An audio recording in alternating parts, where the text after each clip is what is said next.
Hey everyone, we're working on a special series for the fall and we need your help. So, even though I'm in my 40s, absolutely outside of academia, don't have kids, back to school season still just really speaks to me. Like, it's the time when I think about, like, I'm going to go to the Cube at the Bon Marché, sorry, specific Pacific Northwest reference, and shop for cool clothes. So we're doing an episode all about back to school style.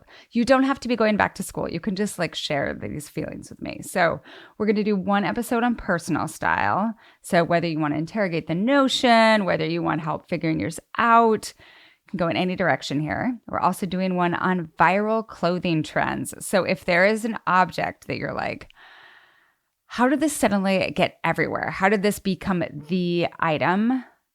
Let's talk about it. Let's talk about how this works. Let's talk about supply chain, what's annoying, what's befuddling, all of it. And then we're going to do one with friend of the pod, Corinne Fay, who runs Big Undies. Send us your questions about thrifting while plus size, shopping for a body that feels like it's always changing, figuring out your queer style, how to feel about shorts, whether 10 denim shirts is too many. No, obviously not. And anything else that you want to ask Corinne. You can submit all your questions at tinyurl.com/culturestudypod.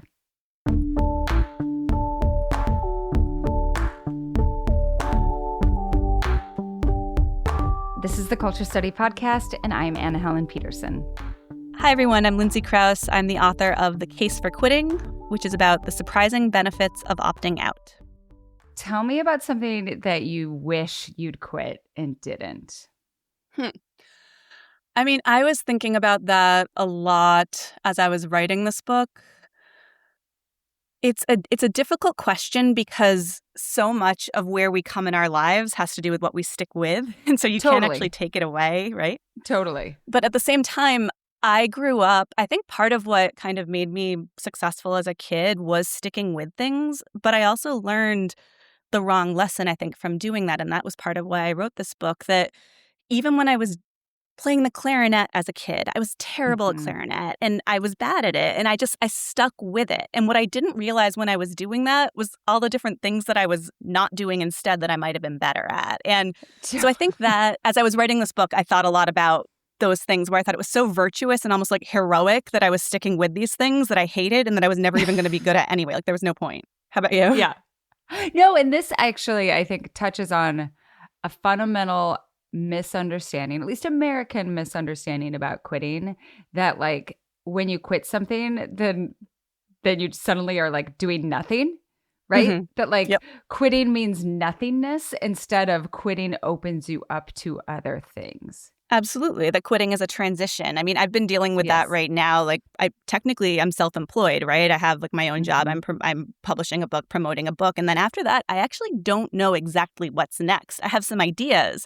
But it's been really interesting to me, almost as like an act of discipline, to go to like a party, for example, and I have all these friends that think of me as, or people that I don't even know that think of me as like, you know, someone who is very goal-oriented, someone who does care about achievement, someone who does care about success, and tell them that I'm not really sure what's next, that I'm waiting, that I'm trying to have the discipline to figure that out. And I kind of get this impression sometimes that people are thinking like, oh, that's easy for you to say, or like, oh, that's easy for you to do, or almost that there might be like a touch of judgment in that. And I've in the past really I've been scared of that kind of judgment. I've wanted to kind of react and always have something to say. Like that's how I got every job when I was younger, was just taking the first thing that I got just so I could have something to say. And this has been a total inversion of those tendencies for me in an exciting way.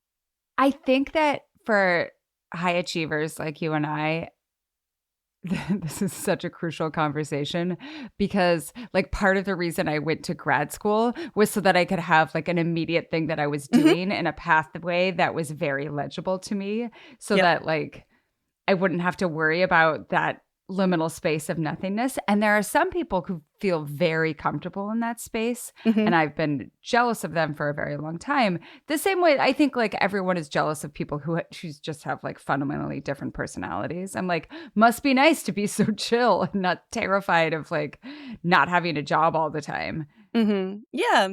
And I've always been kind of one of those type A plus people. And I'm really Yeah. trying in my 40s to unravel that and unpack it and dial it back a little bit. Welcome to like so many high achievers I know who are using their 40s as a way to like rethink these things. So we kind of just worked ourselves into this idea of like how you got interested in quitting. But I also know you have a story. And even before I read the way that you narrativized it in the beginning of the book, I knew pieces of this story. But I used to think of you as like, oh my God, this person is so fucking talented. Like they have this incredible job at the New York Times, like nominated for an Oscar, then won the Oscar for the short film that you made with the New York Times opinion section. And then also above it all, and this is important to me, like you started getting faster as a runner in your 30s. There's this piece that you wrote that it just sticks in my head that is essentially like, I had no idea that I could get this fast. Yeah, that was such a meaningful piece to me. Yeah. Yes. And then things changed. So can we talk about that? Sure. So, and thank you. I really appreciate that. And I've always felt a little bit of conflict there about kind of the persona that you project and sort of the truth of your own experience and, you know, whether or not and also how much of that is a perception versus reality. But I think those two things intersect a little bit more than we sometimes want to admit to ourselves and to others. And so, yeah, I mean, to back up, a lot of my work at the Times explored questions around how to keep going and how to go harder and how to do more. And as you said, I was an endurance athlete and also a hopeless striver. So that made sense. And I loved that. It accomplished great things, like you said.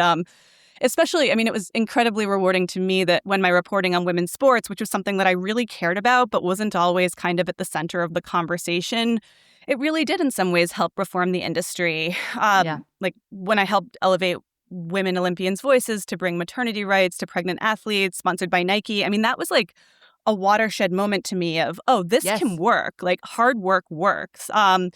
And when you said, like, I took some of those interests and was able to commission through my regular job, the Times' I guess, only Academy Award-winning film, that was also on women's sports. And that to me was, it was almost like the symbiosis of everything I cared about, like that hard work does pay off. But at the same time, a lot of my best work at the Times was self-assigned. And I wasn't always communicating that because in some ways I think I kind of hoped that that wouldn't be the case at some point. And that I would be able to marry all of those interests together into a job that felt like authentically and perfectly me.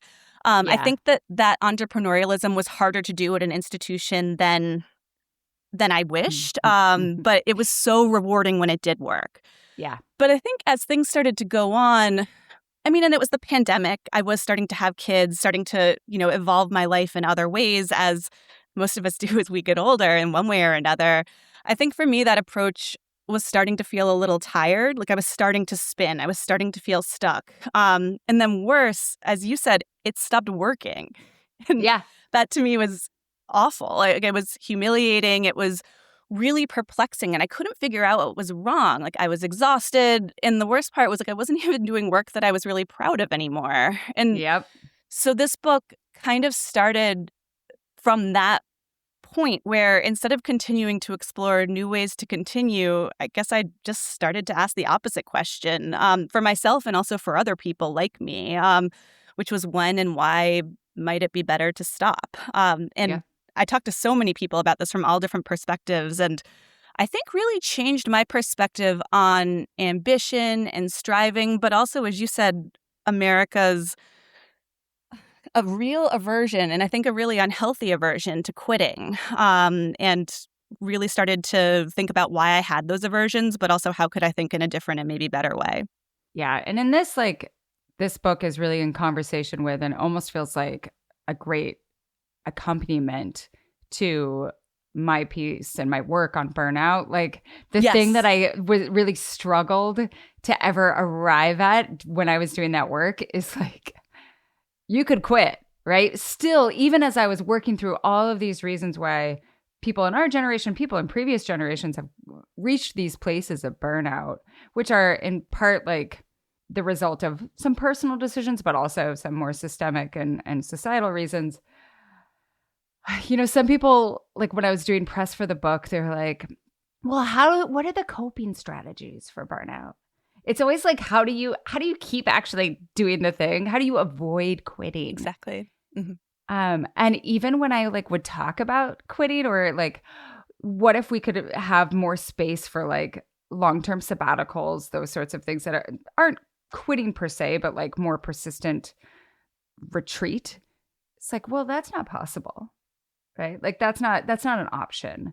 And I think that like we're at a slightly different place now, but the way that I still like, I was addicted to thinking of it as how do we fix the system while still working within it? Like how do we stay here? How do we not quit our jobs, in other words? Yep.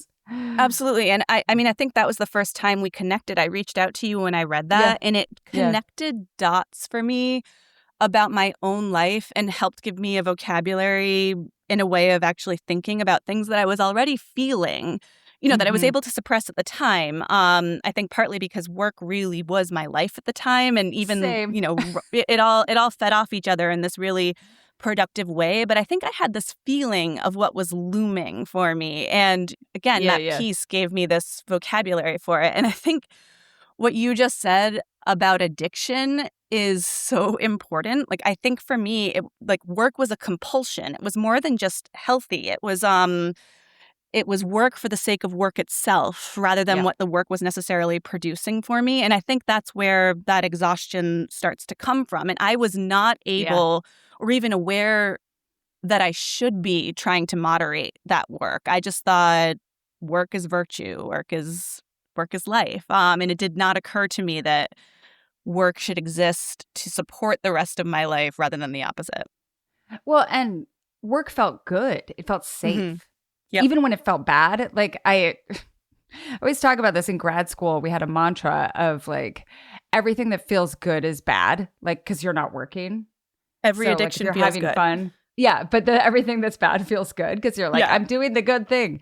And whether it's your actual, like the job that you're paying for, I think anyone who has been addicted to something that makes them feel bad a lot of the time. So sometimes that's an athletic endeavor. Absolutely. Sometimes it's a relationship. Sometimes it's like hyper intensive parenting, right? Like, that this, like the way that your parenting is making you feel bad, but it also feels like at least this is a safe thing because I'm focusing all of my energy on parenting.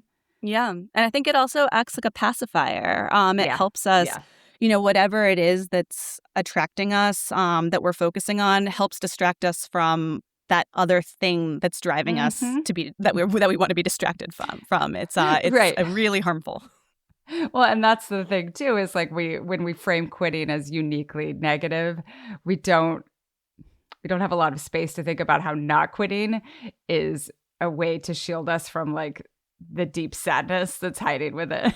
Yeah, right? Absolutely. And and I think I just thought of perseverance as a fundamentally or intrinsically heroic or good act. It never occurred to me that it might be a little cowardly at times, that it might be again, a shield from doing the harder thing of actually making choices. I'm embarrassed to say that in all of the things that I was proud of in sort of my first career, my first few acts, that a lot of the great work came without that realization. And I think you have to learn it at some point. Like, in hindsight, I am more impressed with the people who quit my PhD program than the people like me who finished it. Absolutely. And that took a long time to figure out too.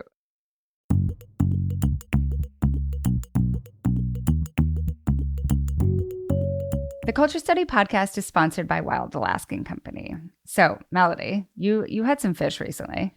Oh, yeah. We had some sockeye salmon. Do you remember a few years ago, the viral salmon rice from TikTok? Yeah. That's what we had. So Bobby prepared the salmon. I think he just like pan-seared it with a little bit of spices. It had just like a little bit of spice to it. And then you have it with rice, kimchi, Kewpie mayo, avocado, sriracha. I like to add some sesame seeds on top. Yeah. And then you take each bite, you wrap it in a piece of nori. It hits every time. Elite, this is perfect. And you got that salmon from Got Wild that Alaskan salmon from Wild Salmon Alaskan Company. It's been in our freezer. It makes grocery planning and meal planning so easy. Yes. The thing I love is that each Wild Alaskan box comes with individually portioned fillets that are vacuum sealed. And it's super easy to prep. It's really easy to open up the things. Like, it's not like ones that you defrost and you're like cutting into it and there's just like juice going juice, everywhere. Yeah. No, it's not like that. It's very easy to open. All the fish is quick frozen, fresh from Alaskan waters, which helps lock in its freshness, texture, flavor, and key nutrients like omega-3s. And it's also fish you can trust with no GMOs, antibiotics, or other additives. Every order supports sustainable harvesting practices and Alaska fishermen whose history is tied to the region and practice. Wild Alaskan Company is so confident that their fish is the best that they offer 100% satisfaction and money-back guarantee, so you can try your box totally risk-free. So go to wildalaskan.com/culture for $35 off your first order of premium wild-caught seafood. That's wildalaskan.com/culture for $35 off your first order. Thanks to Wild Alaskan Company for sponsoring this episode. Today's episode is sponsored by Jones Road Beauty. So, Melody, you just got your foundation stick. I just got the foundation stick in the mail. I'm so excited to try this out because, as you know, I'm either wearing no makeup or I'm wearing like a full glam beat. Yeah. And this, I think, is going to be the perfect in-between thing. I'm going to demonstrate it for you. First of all, the lid is magnetic. Listen. Amazing. Okay. I'm just going to put it on my hand. Uh-huh. Wow. I feel like I'm at Sephora. And I'm using my fingers and it blends in so nicely. It has just the tiniest bit of shimmer on it where it's not going to look like you're wearing a full face of makeup. Yeah. But just like, wow, she looks really glowy and happy today. And you don't have to use remember when we were kids, you had those little triangle sponges that were yeah, that we had to use those. You and everything was dirty. You don't have to. You can use a beauty blender. You don't have to. You can use your fingers. We love Jones Road products. I'm wearing Jones Road products on my face right now. It's just, they're kind of targeting us. It's specifically for women who have slightly aging skin, mature skin. Mm-hmm. My mature skin loves Jones Road. Jones Road is modern day makeup that's clean, strategic, we love to hear it, and multifunctional for effortless routines. For a limited time, our listeners are getting a free full-size mascara on their first purchase when they use code CULTURE at checkout. Just head to jonesroadbeauty.com and use code CULTURE at checkout. After you purchase, they're going to ask you where you heard about them. Please support our show and tell them that our show sent you.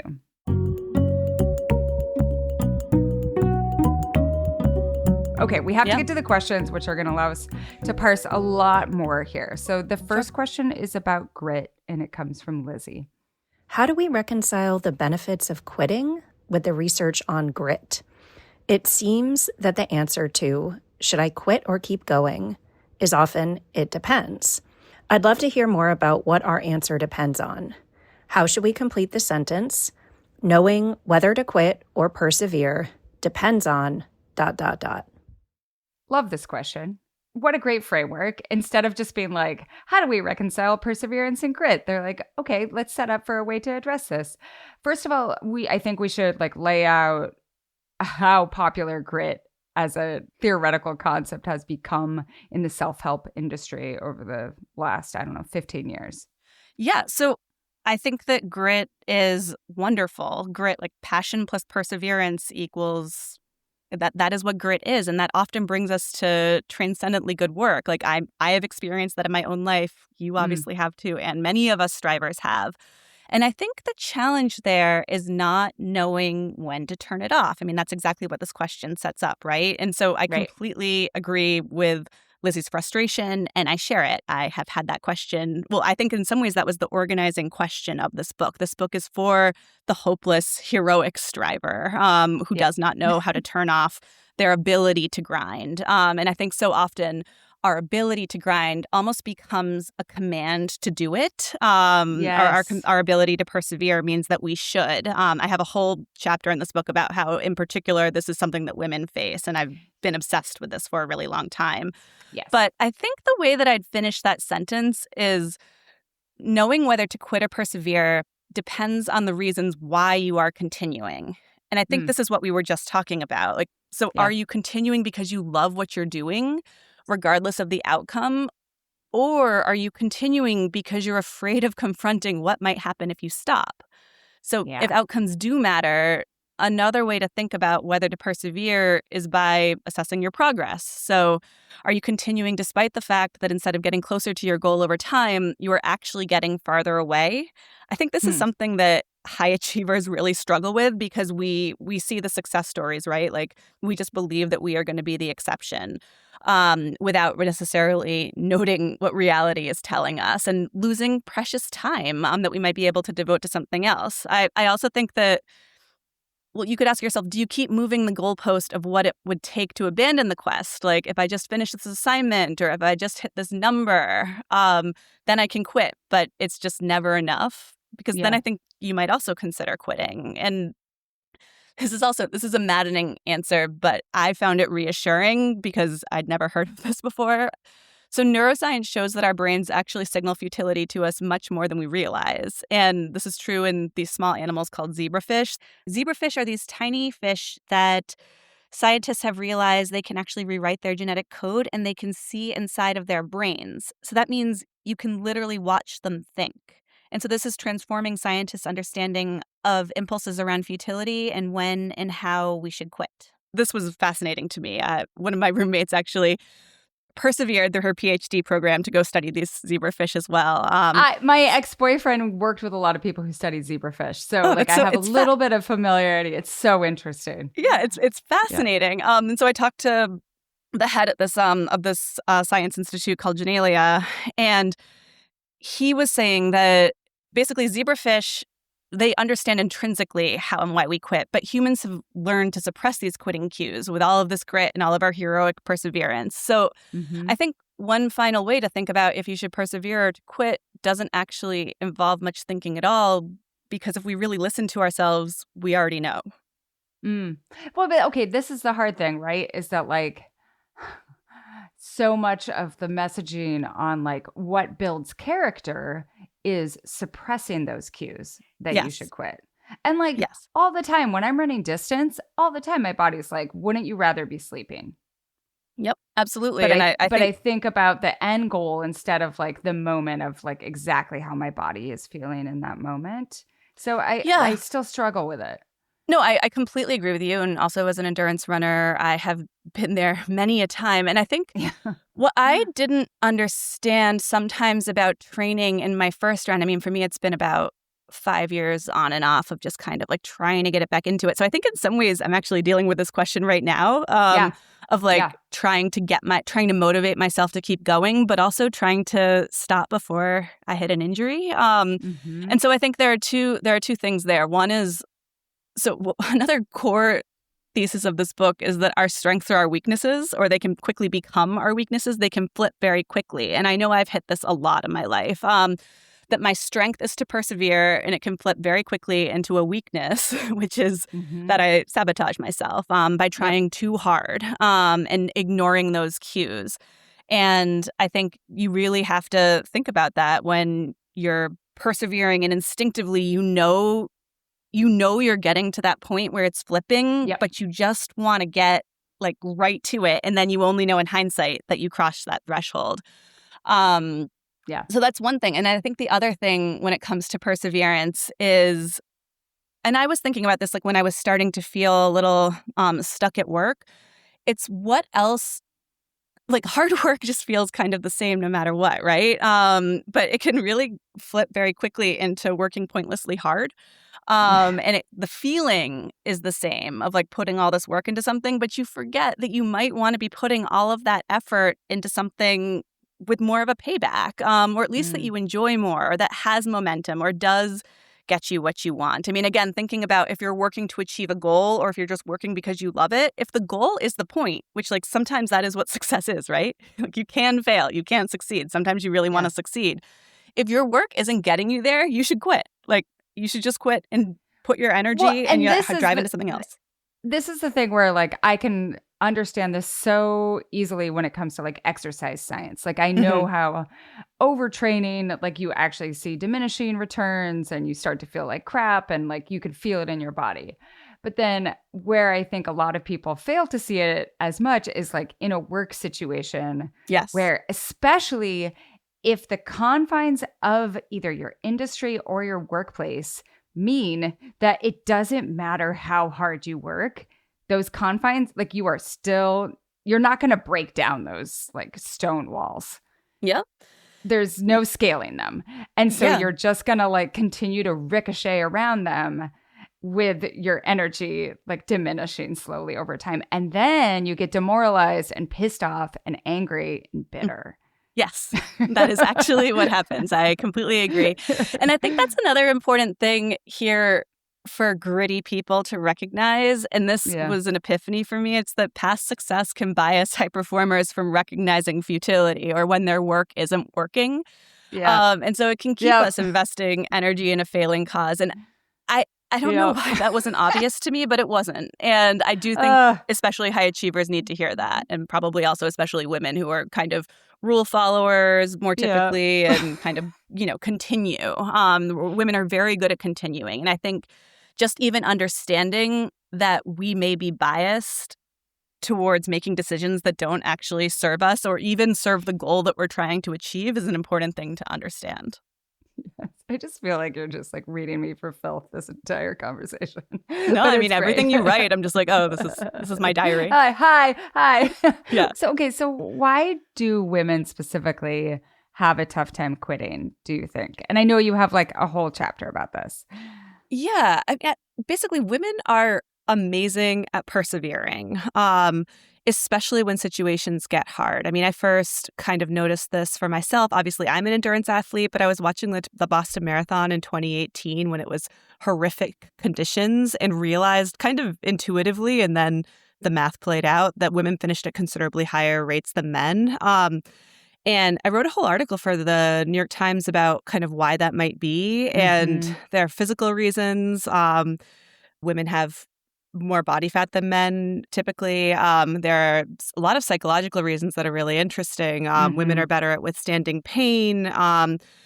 And also, interestingly, women are less likely to take risks, particularly in stressful situations. And I'd love to kind of hear your thoughts on that. But then finally, women just from a kind of sociological perspective, women, when things are hard, they turn to each other and kind of bring each other along. And men kind of go internally and kind of rely on ego and themselves to get through. And so the outcome is that women are just very, very good at pushing through. Yeah. And that article was super interesting to me, and it really made me feel like this was a superpower. And in a way it is. But I think as a lot of women start to realize that superpower has limits. And in a world and in our culture that really prizes perseverance, I think that very perseverance can start to work against us. Well, even that idea, right, that like in stressful situations that we don't take risks, like the risk in this scenario is quitting, right? Like that is the risk. It's like I trained all of this time to do the Boston Marathon, and quitting would be like in a blow in some way, right? But I think about like quitting in much like quitting a marriage, quitting a job. Like there's just so much more precarity involved in women's lives. And so if you're stressed out, like instead of being able to look at a situation and understand why you should quit, why you should have quit long ago, the impulse, or like whether this is, deeply ingrained, like very contemporary cultural, whatever it is, the impulse is not to, and to celebrate that ability to stick with it. Yeah, absolutely. And I think that what I started to realize, like in my own life and also in conversations with a lot of other women, especially women in our 40s, millennial women who have kind of been trained to believe that hard work will pay off. I think we can sometimes misinterpret our ability to continue, like this kind of superpower, this feeling that we can keep going, and kind of take that to mean that we should, and then not question some of the circumstances, that just because we can push through them, we might be better off rejecting them instead, or at least questioning them. And I think we're not inclined to do that all the time. I mean, as I started to dig into the research, I found it really interesting. I mean, you just mentioned work, but women, we tend to stick with what we start. I think the Boston Marathon is a great example of that, or marathons in general. But that means that statistically, we're more likely to remain in shrinking industries and lower paying jobs compared to men. And I think, on a day-to-day basis, that can seem great. Like we're pushing through, we're sticking. But if you leave, or even if you just signal that you're willing to leave, you're probably going to get rewarded for that, whether it's in higher pay or maybe even higher approval ratings at your own job. And I think that's where kind of this looking at quitting as an act of boldness, I think does reward men a little bit more than it tends to reward women. It's also really interesting. There's Richard Reeves. He's a scholar who I'm sure a lot of your viewers know. He had this really great analogy that stood out to me around flowers. And he says that men are like orchids and that they're actually a little bit more delicate and a little bit more fragile than we might realize. And that that women are like dandelions. Or I think he's using boys and girls. But that like dandelions, girls are dandelions, and in any environment they can make it work. And on the one hand, that's great. Like, I think it's wonderful that women are a lot tougher than I think we culturally get credit for. But it just started to hit me that what is the point of being a dandelion if you're just going to get trampled on? That's the second part of the analogy. And I love like Reeves is using this in the context of like, we should give men, like boys, like more credit. Like we should be more gentle with them, right? Instead of like men maybe should also be a little bit more like dandelions and women should be a little bit more like orchids. Absolutely. The other thing that you describing like women staying in dying industries or in bad jobs, low paying jobs, that this makes me think of is oftentimes I hear people talk about why they don't want to quit. And it's that they would let other people down or they would make other people feel bad. And the way that the gospel of like, you should protect everyone else's feelings except your own, I think really fits into this like way that we've become allergic to quitting. Cause it's like, well, I can handle it. Yep. Like I can do this, but I don't want anyone else to feel bad. Even if you start to like, feel so bad that we're also at the point that I think a lot of women that I know are also dealing with chronic health problems in part because they have refused to quit in so many aspects of their lives for so long. Yeah. And again, you push through, like you don't take the sick day. You put other people before yourself. And I mean, what I started to realize is that in the like to go back to this marathon analogy, which was really, it really clarified a lot of things for me. But in the marathon, there's a finish line. You either you finish it and it's over. But in life, you can grind forever. It is never going to end unless you end it. And that can either mean changing the way that you work or stopping an action that is actually draining you more than it's giving you something back. But again, I think you're totally right that women often don't situate themselves in that cost benefit analysis of should I stay or should I go until the costs just add up and they're the ones paying. Right. And there's no way, like the analogy that I used to always use for burnout is like you hit the wall and then you scale the wall and then you keep going. And I think that oftentimes instead of like standing back and being like, do I want to scale this wall? Like women wait until they hit the wall and they hit it so hard that the wall falls on them. You know what I mean? Like, like that's the only way that they stop. That's the only way that they quit. Absolutely. And I think like, women are really good at moderating, like when things are hard, like we will downshift, but that's actually not going to necessarily get us what we want either. Sometimes it's actually just cutting out a body of work so that you can focus and really prioritize the areas of your life that do warrant emphasis. I mean, it also occurred to me as I was writing this book, I was like, a man, like if you think about leisure, a man who is spending his Saturdays resting and restoring and recharging himself for work, he doesn't think of that as quitting. No. But I think a woman often does. And that made me wonder, like, should women start to learn a little bit more about quitting from men? I mean, at the same time, this would obviously be a lot more possible if men also learned a little bit more about perseverance from women. I mean, especially while someone is cleaning up in the other room. But I think women really pride ourselves on our ability to continue and don't realize, again, like as you were saying, that the wall is falling down on us and then it's too late. Okay, so next question comes from Megan, and I love this one. Why is it easy for me to quit certain things and impossible to quit others? I quit drinking in 2020 after going from college binge drinking to very occasional social drinking, and quit coffee in 2022 when it was giving me a racing heart. Neither of those decisions were difficult for me, despite a family history of alcoholism, and I've never truly craved alcohol or coffee since formally deciding I had quit. I also have no qualms about leaving a social event the second I'm too tired or overwhelmed. But in my decades of working, I've rarely quit a job myself, and never as soon as I should have.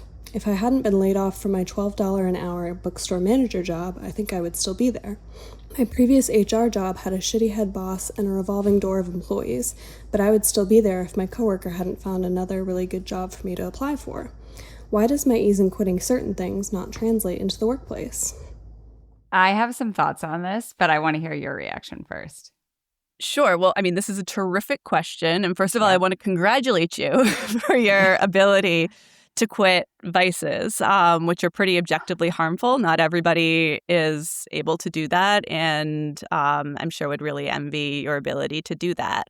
But I think what might be happening here is that it might be a matter of judgment. So if you think about it, quitting alcohol doesn't require as much of a decision because most of us already know that it's a vice. Right. Like people think like, oh, well, yeah, of course. Like it's a net positive to stop drinking, something that sometimes like that we have studies that show that it's not good for your body in some way. Right. Yeah. Everybody is telling us to quit alcohol, especially now, right? Everybody is telling us to quit caffeine in some ways, right? Like you don't really, I mean, of course, you do need to decide to do that. And I applaud somebody who is able to have that self-awareness and actually execute on quitting those things. It's not as easy for everybody.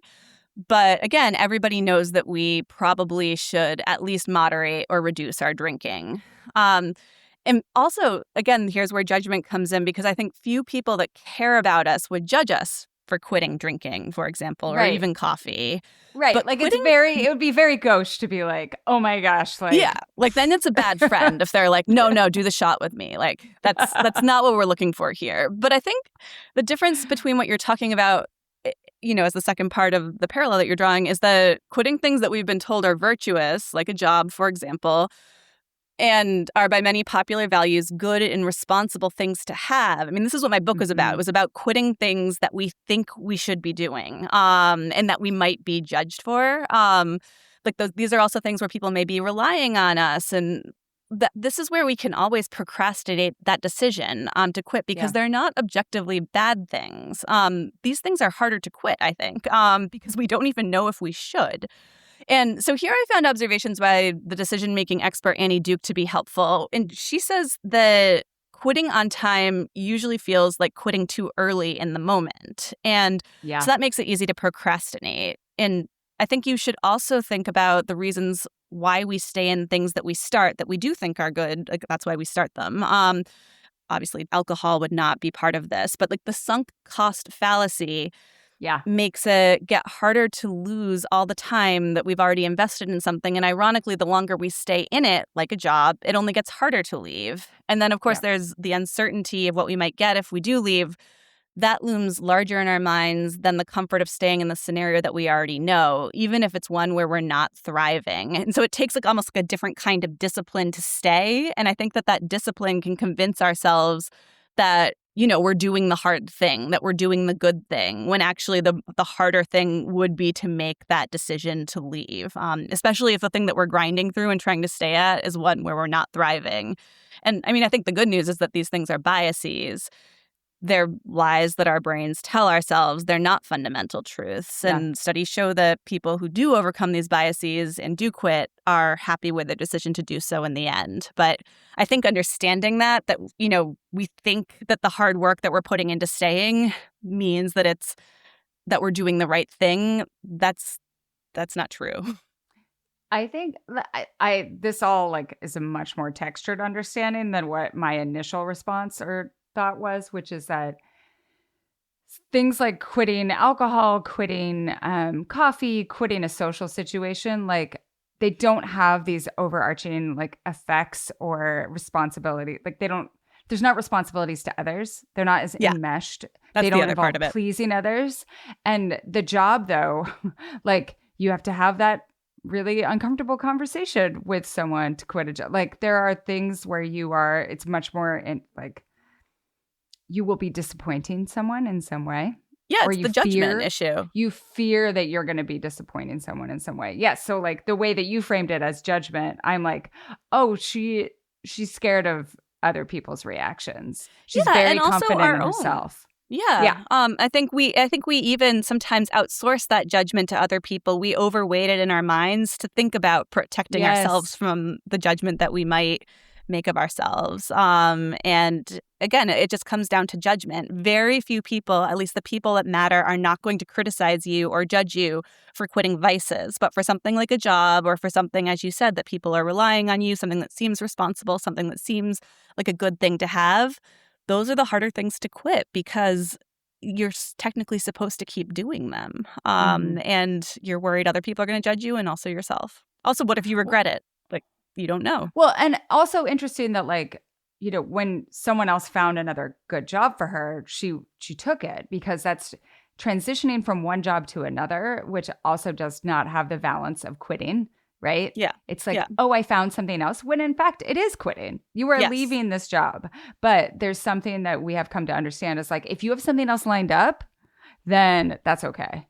Absolutely. But I also think that's a smart quitting strategy. So she shouldn't really shame herself for doing that. I don't think she should shame herself. This is more just I think she probably asked this question with this intention of self-discernment. What's going on in my head that makes me feel this way? Yeah. The other way of thinking about that also is you just made me think of the idea of risk, right? There's very little risk involved in quitting alcohol or coffee. There may be discomfort. There may be other challenges that go along with it, but it's not a risk. Whereas swapping something for nothing is a huge risk. And that is what our brains want to protect ourselves from at all costs. Absolutely. Understandably so. Next question is about work. You have a whole chapter about identity. This idea of what do you do when you're quitting something that's your identity? This comes from Marianne. I'm a professional Muay Thai fighter, have been training for over 12 years, and often think about what happens when I eventually quit. It's very enmeshed with my social media account, and I wonder about the public access people would have to my retirement, how to navigate that, and how I would pivot my account to more quote-unquote normal aspects of my life. There's also a high risk of depression/suicidality that comes with quitting high-stakes sports, especially when they are inextricably linked to who you are as a whole. How does one survive quitting in these circumstances? I love this question. Also, that's fucking sick to be a professional Muay Thai fighter. And I want to follow you on social media. Please send the link so that other people can follow as well. Yes, thank you. There's two parts of this question that I see. One is the social media aspect, and one is the less exterior performance and more the interior self-conception. And like I said, you have a whole chapter that's specifically about this. So where does this take you? Yeah, absolutely. And I mean, I think we talked about this a little bit with the previous question, that interplay between fear of judgment from others and also, the challenges that we might deal with ourselves when we go through a transition like this. And I also want to congratulate Marianne on thinking about these decisions, hopefully before she is forced to confront them, because it will only be more painful then. And I think being kind of aware of my old colleague Pete Wells, the former food critic at the New York Times, as he was leaving his post, he called the job a rented tux, meaning that it's something that we're lucky to have, and it can be beautiful, attractive, prestigious, fancy, But it's important to remember that all of these things that we do, no matter how impressive they are, how great they look, they're not ours. We're renting them. And also even if like our talent is part of why we were able to get access to it, it's not ours. It's going to go away eventually.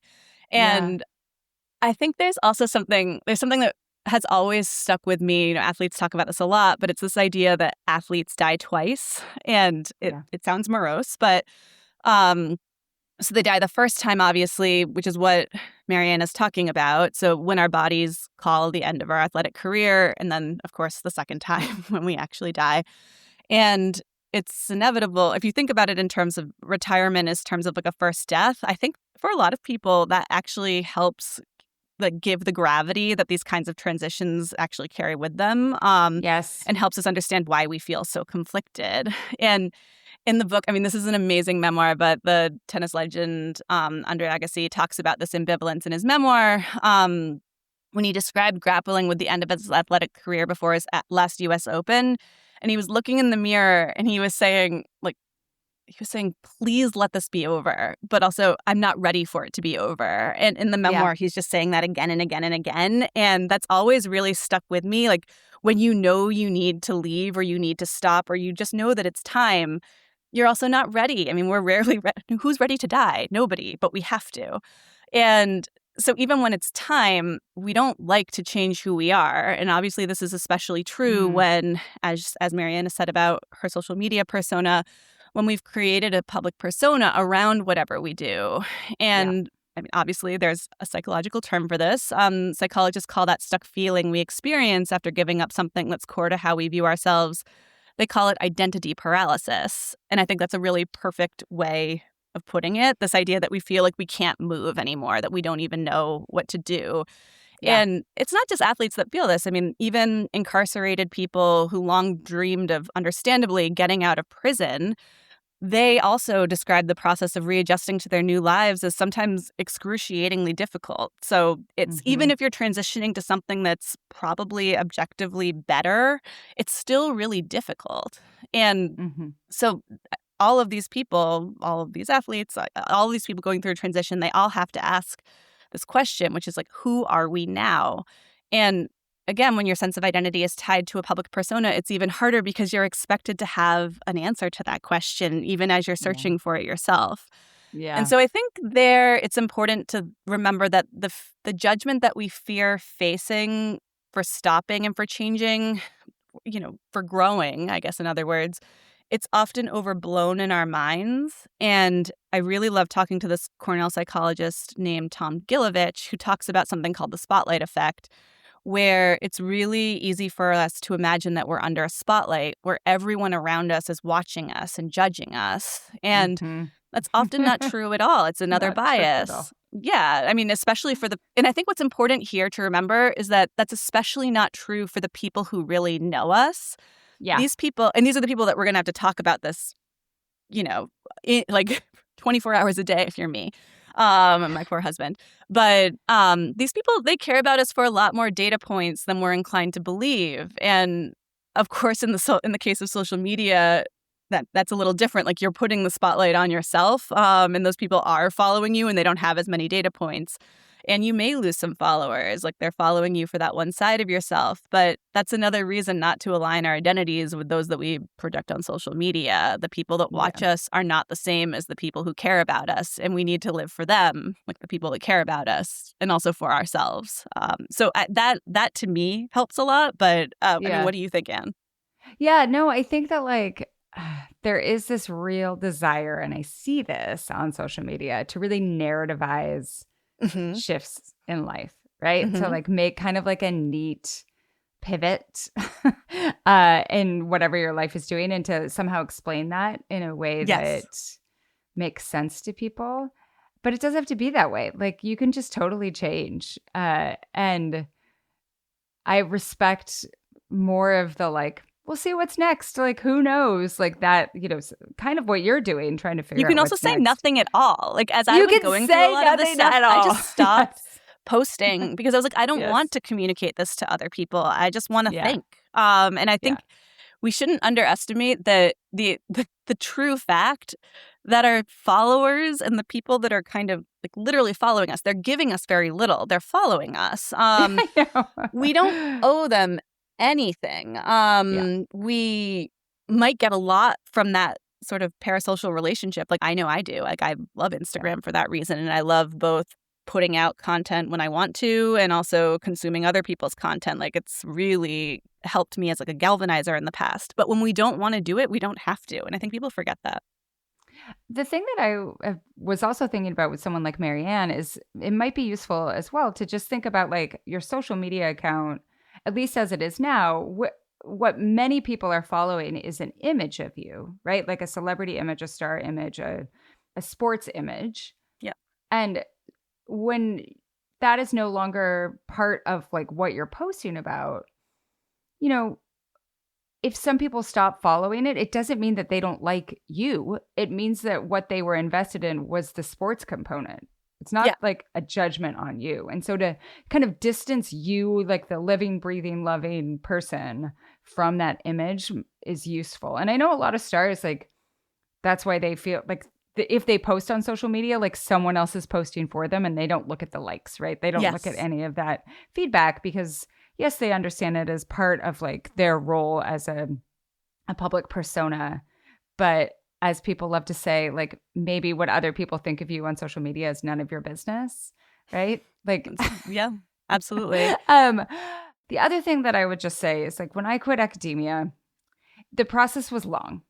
The process of shifting my identity, it wasn't just like, oh, I'm no longer an academic. Like there were many months when I was still like, I was so integrated into that community, still so like in mourning, still really unsure of like, do I call myself doctor still? Like, what is, how do I want to keep, what do I want to keep? What do I want to leave? Yep. And it really took many years to figure that out and just to give yourself a lot of grace as you do decide that.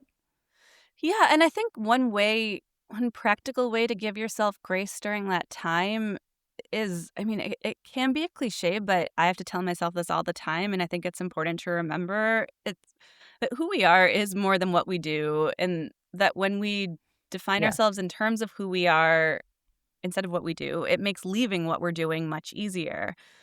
Yeah. Because while what we're doing is changing, who we are is always going to be there. I mean, honestly, whether we like it or not, like that's the flip side of quitting is that sometimes people use quitting as a way to like, because they expect that they're going to become a completely new person and shocking everywhere. Like everywhere you go, there you are. There you are. Yeah, exactly. But again, those qualities that made it hard to leave what you're leaving, like in the case of being an athlete, obviously, it's hard work, it's drive, it's diligence, it's discipline. Those qualities are going to apply to whatever you do next. Like the puzzle pieces, it may take a while and this is exactly what happened for you. Like you left academia, but everything you write is grounded in this sense of scholarship that I think really sets you apart as a journalist. Like you didn't actually throw all of that away, whether or not you wanted to. Because what we do is changing, but we are not typically. I mean, again, sometimes we want to, but that's a lot harder. So I think that's important. That can be kind of a sense of comfort during these transitions. Absolutely. Like it's still there, even though, this, when we talked about at the beginning, like, is there something that you wish you would have quit? Sometimes I think about that other route, especially in my case, because of like the mountains of student debt. Yes. I just calculated. So I am like $700 away from paying off the last of my loans. Like I'm so freaking close. And I could just do it, but I just wanted to do it like the natural cycle just to like feel that like the actual draw just happen, like the last withdrawal from my account. But then the other day I went through and I calculated like how much I actually spent if you add in all the interest, not just like what I actually took out, but the interest on top of that. And it was just like, it's the sort of thing that makes me think, like look back and think like, why didn't I quit? What made me persevere? Like, what are all these things that made me feel like this was the only way forward? And some of it was sunk cost fallacy for sure. But part of it was that like within the bounds of what I was doing, I felt like I was succeeding. Or I think people who stay in jobs that underpay them for a really long time, or stay in relationships and they feel this just this feeling, this lingering regret that almost sours the past. And I want to we made Do you those mean after they decisions leave? because, after they leave, they're like, why didn't I do this earlier? Yeah. What I feel so angry at my past self. And there are always reasons. We're trying to have our best judgment, and we just have to forgive our past selves sometimes. Oh, absolutely. But I think that's also a really important thing to remember when you are thinking about quitting, is that the longer this really stuck with me in a convincing way as I was reporting this book, is that it does not get easier to quit. No. And so you just lose time. And so you're going to look back and regret having stayed. If you know you need to leave, again, if you instinctively know this, which you probably do, then it's only going to get harder with time, and you're only going to regret staying longer more. So sometimes it's better to just cut the cord and go.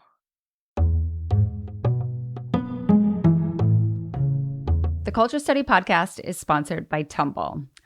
So, Bev, my dog, she's 3 years old. She has a best friend. She lives next door. Her name's Ruby. She's also 3 years old. Sometimes when Ruby comes over, Ruby does just a little bit of an excitement pee. You know what I'm talking about? Yeah. Just like a little one, right? And then, so the other day she came over and she did just a little bit of an excitement pee. And then Bev did a little bit of an excitement pee on top of Ruby's excitement pee. But I felt very lucky because they did their excitement little pees on my tumble rug. And perfect. The great thing about tumble rugs is that, in the past, if they peed on a rug, I'd be on my hands and knees with the urine destroyer, trying to recover this rug, trying to live with dogs and rugs at the same time. But tumble rugs are machine washable. So here's the thing about tumble rugs. First of all, the material that they're made of, it just is so easy to get stains out. You're not scrubbing the entire time. So if it's just a small spill, you can kind of spot clean it with so much ease. And then, in this case, because I didn't want this happening again, you can also do a deeper clean and put your tumble rug in the washing machine. Even the big ones. I have a 5x7. You can put it in the washing machine. You just remove the rug from its pad and you toss it in the washer.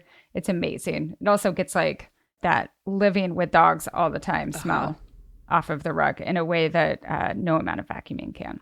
They're perfect for living rooms, kitchens, entryways, hallways, and kids' rooms, basically anywhere in your home where life tends to get a little messy, aka every single room in my home. Machine washable rugs made better. For a limited time only, our listeners get 10% off and free shipping at tumbleliving.com/culture. That's TUMBLE living.com/culture. After you purchase, they're going to ask you where you heard about them. Please support our show and tell them that we sent you. Today's episode is sponsored by Ollie. I just got some really exciting news before we started recording. One of my really good friends is getting a puppy today. And what kind? Some kind of schnoodle situation. She said she sent me a picture, and I've never seen a dog that looked like this before. It's very gangly and it has a mustache. But I have been texting her. I'm I have very strong opinions about all things dog. So here's the vet to go to, here's the groomer to go to, and I'm going to tell her, you gotta try Ollie. Yes. It's gonna be, that dog is gonna be so spoiled. The dog's not gonna know what they're here's my Ollie life, never going back. Our dogs absolutely love Ollie. My dogs specifically love the turkey and blueberries. Which one is Polly's favorite? She also loves again? the turkey and blueberries, but there's a beef and carrot one. Ollie's fresh recipes are developed by real chefs with gut-friendly ingredients that support better digestion, energy, skin health, and poops. This is important. From the moment you start your subscription, everything is tailored just for your dog. The meals are perfectly proportioned, and you get a little pop-tainer and scoop for easy storing and serving. I love mine. So get ready for both you and your pup to be obsessed. Head to ollie.com/culture, tell them all about your dog, and use code CULTURE to get 70% off your welcome kit when you subscribe today. Plus, it's totally risk-free with their obsession guarantee. That's OLLIE.com/culture and enter code CULTURE to get 70% off your first box. Ollie, feed the obsession.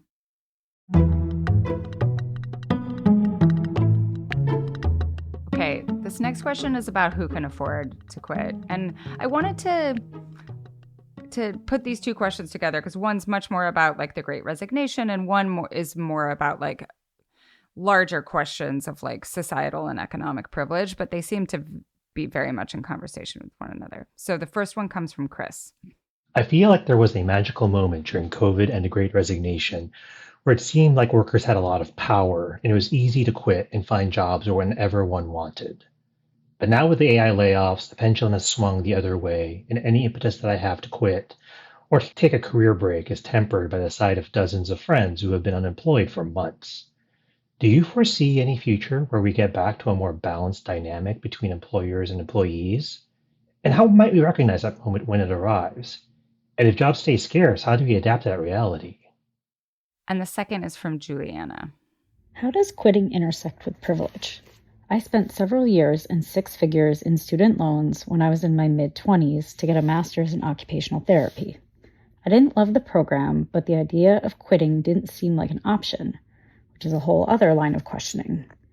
I finished the program, got a job, and continued to feel unhappy.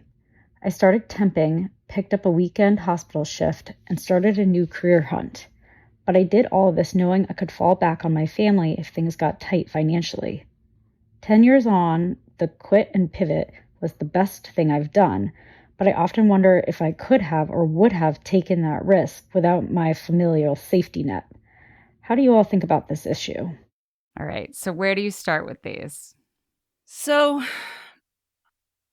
I'm not a labor expert, but of course capitalism... You're not an economist. You're not the president of the Fed. The first question I'm going to kind of speak to in the bigger picture. It's hard for me to forecast where the labor market is going, and also kind of the difference between like the perception of agency that workers have versus the reality. I think is always a little different. And there's been a lot of pieces kind of debunking the perception that a lot of people had around like worker rebellion and in the Great Resignation that I think is valid. And so much of this is about feeling, right? And is about perception. Yep. So again, perception shapes reality. So I'm not a labor expert, but of course capitalism is a big reason why many of us are scared to quit. I didn't talk a lot about structural issues in the book because I felt like that was a whole different book that many people have written a lot better. And in this case, I decided to write a lot about, the personal agency, like the personal ability that we have to drive decisions in our lives. And that's because no matter who we are and what we do have choices. And if we say that we don't, we are giving up a lot. We are making those choices every day. Every time we don't quit, we are deciding to stay, no matter who you are. And you may have a very good reason. And I think it's important to be really honest with yourself about those reasons.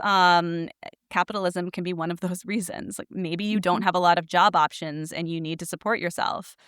And then maybe you should stay. But I think you need to frame that as a choice to yourself, not as this kind of like passive, I can't do anything else. Like don't have any choices. Yep. Yeah. It's incredibly empowering to be employed if you need a job. Like you should be proud of yourself for doing that. But you should also think about how that job, like the role that job is serving in your life. And I think this is where a lot of millennials, and you've written about this so much, a lot of millennials have kind of had a misplaced sense of where work should fit into their lives. Like when we obviously merge it with like our passion, our purpose, and our income, that's, I think, when a lot of people start to go wrong, or at least start to become incredibly dissatisfied. Your work should exist to support your life. Your life should not exist to support your work. And I think a lot of millennials don't understand this. And if we can just be honest with ourselves about the role of work in our lives, we'll wind up making better choices and probably be happier too. I think what I've seen as millennials have aged into the beginning of middle-agedness is that a lot of the conversations about being trapped in a job or being scared to quit or feeling like if I have to scared to be jobless for a while, specifically with people who have a partner. What it means is not that they're going to be destitute. It means that they might have class slippage. And I think what we are taught to think about is that class slippage is worse than death, right? And this is true of people who don't want to leave a relationship. And part of it might be if they have children, but a part of it is like, I don't want to leave the 2-income lifestyle. Yep. Or I don't want like our overall income to change. And I absolutely understand that. I went through like this happened in my family when I was growing up, and it's like it sucked. That class slippage was really difficult, but at the same time it was fine ultimately. But then when I look at like around me at my peers and I see like the real reticence is like, I don't want to change my lifestyle at all, but also my lifestyle is kind of miserable because of this job, right?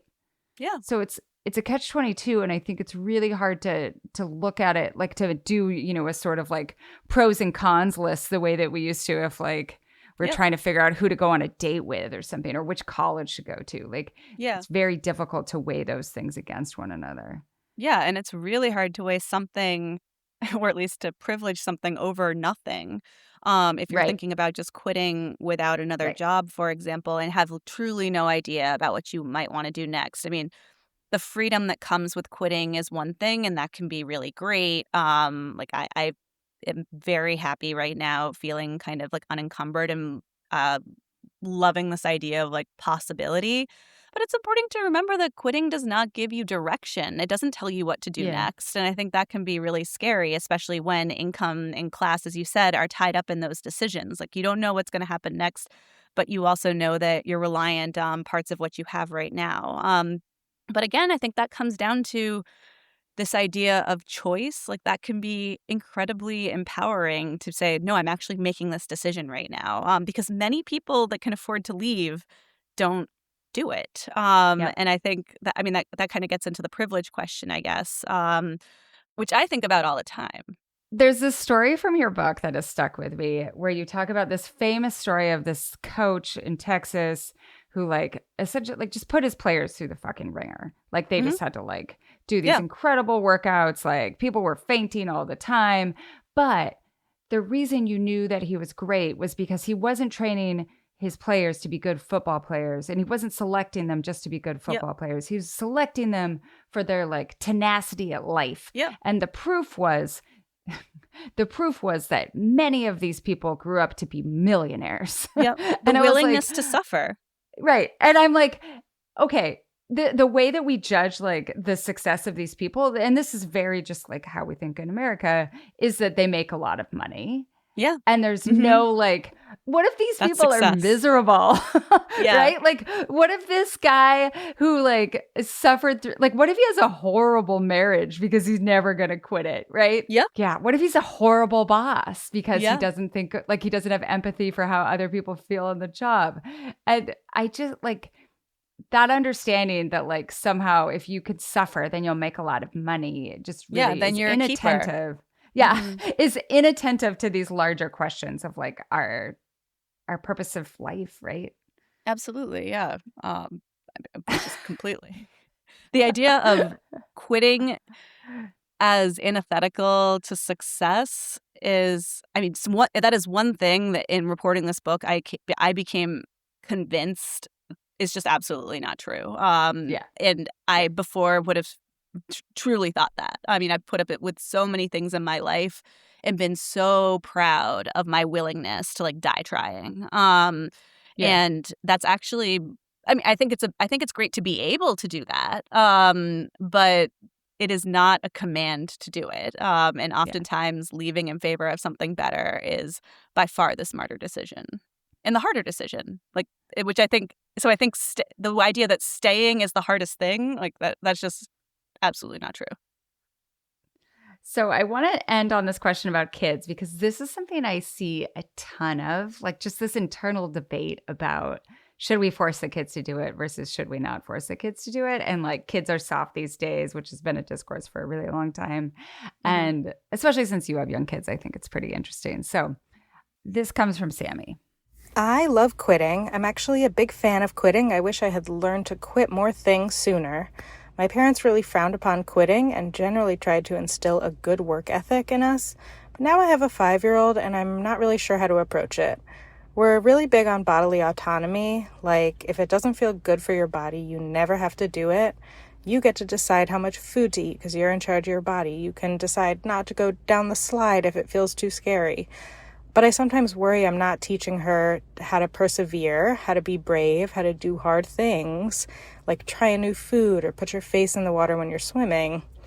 What's the right balance? How do I know when to let her choose, when to let her fail, and when to let her learn, and when to let her quit? Can I tell a quick story?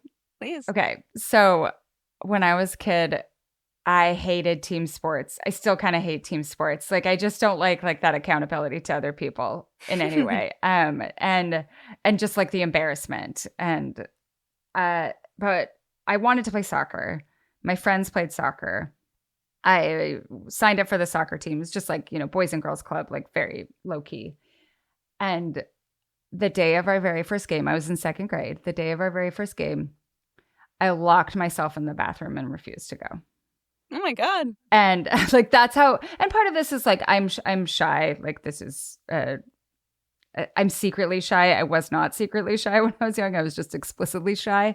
And my mom said to me from the other side of the bathroom door, she's like, "You're gonna go. Like that's just you gotta go. You want to do this. You signed up for the team. You went to the practices. Like you're gonna go." And I showed up for the second half and then like played another year and a half. And it wasn't the thing ultimately that I wanted to spend my time doing. But that story, like I can even remember being in that bathroom and being so sad that I had to go. But then like also just thinking like, this isn't so bad. And it was instructive for me that my mom said, "You're going to do this." And I was okay. Right. Like she convinced me that like something that I had built up to be really insurmountable was actually not just survivable, but even fun. And so figuring out that line, I think, is what a lot of parents are struggling with. So how do you think about this? Yeah, I think about this a lot. I mean, so far my my oldest daughter seems a little bit like me in that she is like pretty into like going after stuff and like doesn't seem to have a lot of fear. I mean, who knows with my second one if I might have to deal with more of like the going into the bathroom and, having to kind of pull her out. But so far I've been thinking a lot with my daughter kind of about like kind of in the way that I have thought about myself. It's this idea of like autonomy and an intrinsic motivation and wanting like the reasons why we do stuff is so important. I mean, many of us start doing things because we're genuinely curious about them. We want to try them. And if we excel at those things, I think our relationship with those things can change. And so I've been thinking about this with her, like how to kind of like keep that joy and that like keep her doing stuff for the right reasons and not have the reasons why she's doing stuff change. Because I think when you do excel at something, the world can take over and it can change our motivation for doing something from intrinsic to extrinsic, and that we start doing it for rewards and almost because we have to or we're expected to, rather than because we genuinely want to. And we stop being able to kind of control the cadence and the caliber and like how we work and why. And so I've been thinking a lot about that with her, like how to kind of preserve that intrinsic desire to do things and even to achieve, rather than have like the world take it over. Because I think you want to encourage your child to pursue what interests them on their own terms for as long as possible, like for the love of the pursuit, rather than the fear of what will happen if they stop. Because I know that can get, like, I know firsthand that can get warped. Right. And I really want to try to, I think there's a way to kind of have your child continue to think that way rather than, again, feel afraid to stop. I think another important thing is to teach your kids something that an old track coach used to tell me, which is don't quit on a bad day. So it's like you can quit, but don't quit just when it's hard. Like, and I think that's what your mom was also telling you. Like, that was a bad day. You didn't want to go. Don't quit on the first game when you haven't even been there. But exactly. Like, don't quit for the wrong reasons, basically. Impulsive quitting, which can amount to a kind of pyrrhic quitting, is less useful. It's not what we want to do. Like deliberate quitting, when you've tried it, when you've explored and you're like, this isn't for me, what you did like a year and a half later or whatever, like that's when you want to quit. Like that's when I never quit. Like I would just keep going and going and going until like the decision was made. But either way, I think we do want to teach our kids that they do have choice, and again, that staying is a decision, not just the default. Yeah. My mom also let me quit piano when I was in 8th grade and said, like, if you want to come back to it, you will. And I did. Like, I came back to it 2 years later, like, and that, I think choosing my own choice was really powerful. Yeah. The other thing I'll say is that, like, this actually, it reminds me of some of the way that we talk about bodily autonomy and like how it allows you to actually develop like hunger signals, because you're not being forced to eat when people are telling you when to eat or what people are telling you to eat, which often scrambles what the body is actually trying to. Yes. And so in some ways, by not forcing people to do things, like, you're allowing kids to develop their own ambition cues, right? Their own like enjoyment cues of like, because a lot of us, this isn't true of everyone. I think sometimes based on personality, a lot of my friends who, let's say, are have ADHD, they don't want to do something for a really long time. Like, they don't want, like, for them, regimenting and forcing them to stick with something is really difficult sometimes. And what gives them a lot of joy is dabbling and going from thing to thing. And like, maybe that is your personality type. And how do you learn to be a person who can take pleasure in that sort of engagement? And the last thing I'll say is, also, I have a friend who's parenting in a way that I really admire, where instead of being like, you must stay with soccer for 6 years or like whatever, it's more like, okay, at the beginning of the season, you were like, I want to sign up for this baseball team. And we are 3 weeks in, and today, this particular day, you don't feel like going to the game. It would be like quitting on your bad day. And how she frames it for the season is, you made a commitment to your team because your team needs this many people to be able to play. Like, this is something you're in it together for the season. If you want to quit after the season, great. But this is your responsibility to other people for this period of time, which to me feels like, instead of being like, you're weak for not wanting to go to baseball practice today, it's more like, how can you reframe this as showing up for your teammates? That is a really good point. And I also think just for kids, I think a lot of millennials and probably people before us, the idea of quitting was so stigmatized that it could almost be like fetishized. And this like the quitters versus the keepers mentality, right? Quitting was the worst thing you can do. But if you take away that weight of quitting, I think people actually might be less inclined to like have an aversion to it because it wouldn't be so bad. And you also, again, if you really want to do something, you're like, running a marathon, I want to quit, but I don't because I know I can do it. Like, it's like you actually learn a healthier approach to motivation and a healthier approach to perseverance when you know that quitting is an option that you don't take. But when quitting isn't an option, it just becomes like much bigger than it should be and really warps your approach to why you're doing something at all.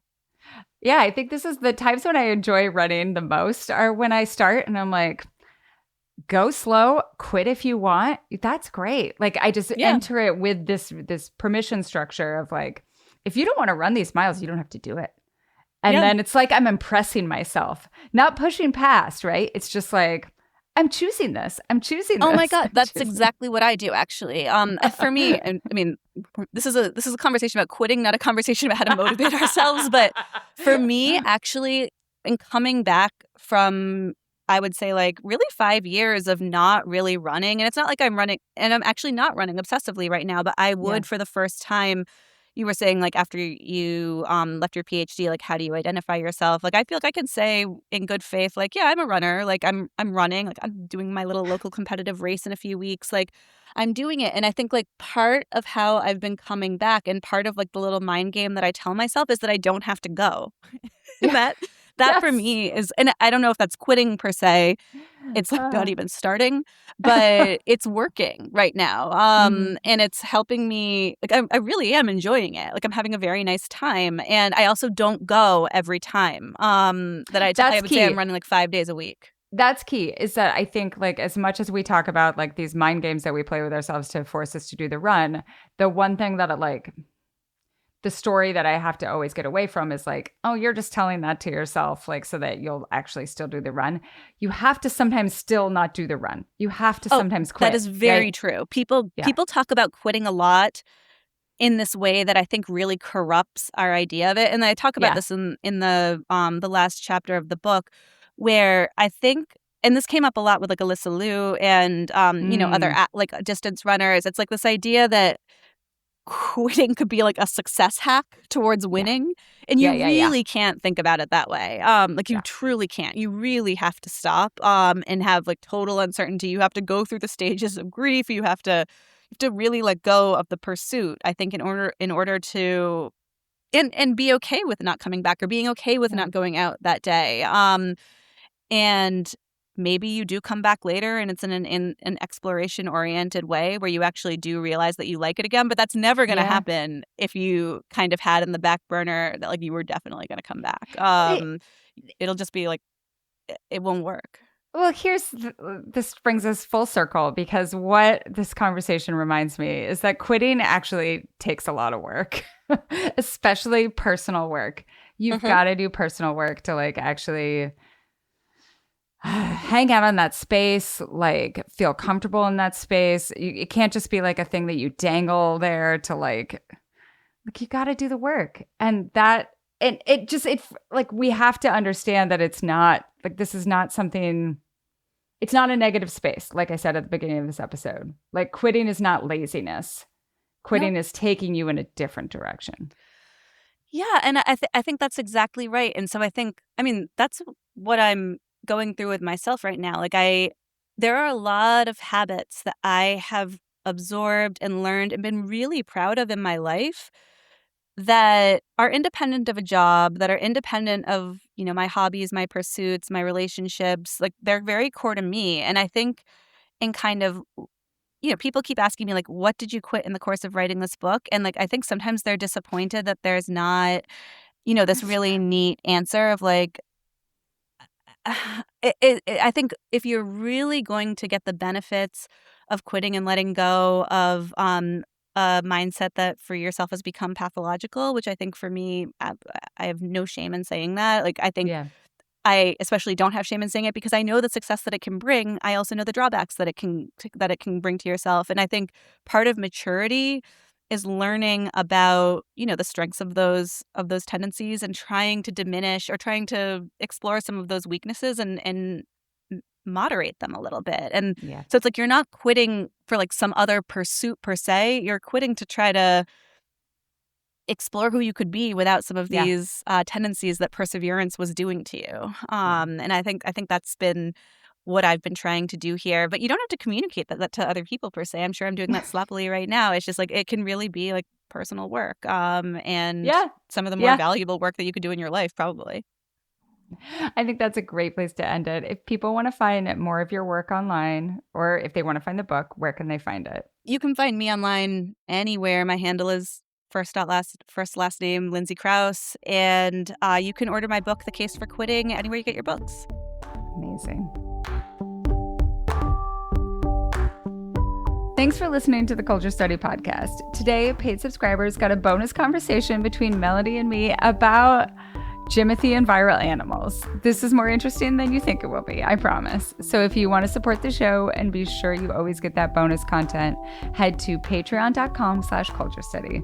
It's just $5 a month or $50 a year. You'll get ad-free episodes, an exclusive advice time segment, and weekly discussion threads for each episode. Also, if you're already a subscriber to the newsletter, it's just a little add-on, $3 more a month, so go for it. Be sure to follow the show wherever you get your podcasts. We have so many great episodes in the works, and I promise you don't want to miss any of them. So if you want to suggest a topic, ask a question about the culture that surrounds you, or submit a question for our subscriber-only advice time segment, go to our Google form at tinyurl.com/culturestudypod or check the show notes for a link. The Culture Study Podcast is produced by me, Anne Helen Peterson, and Melody Rowell. Our music is by Poddington Bear. You can find me on Instagram at Anne Helen Peterson, Melody at Melodious47, and the show at Culture Study Pod.